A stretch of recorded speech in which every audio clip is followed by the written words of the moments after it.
May iba't ibang gimmick po sa ilang lalawigan sa bansa bilang paghahanda sa Christmas season. At marami po rito, pinatunay hindi kailangan ng magagarbong dekorasyon para madama ang diwa ng Pasko. Balitang hatid ni Leia Alves.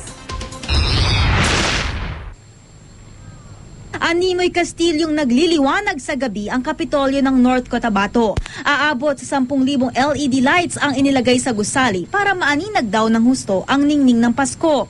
Sa Baguio, binuksan naman ang Christmas Village. Kabilang sa mga atraksyon ang mga nagagandahang parol at naglalakihang regalong gawa sa recycled materials.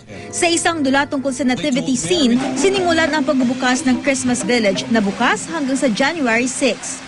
Ginayakan na rin ng 30 talampakang Christmas tree na ito sa Abukay, Bataan. Pero hindi tradisyonal na Christmas garlands ang gamit, kundi mga lumang lambat. Tanda ng pagpapahalaga sa mga mangingisda ng Bataan. Itinayo ang Christmas tree sa tabi ng Santo Domingo Church na sinasabi pinakamatandang simbahan sa lalawigan. Leia Alves, GMA News.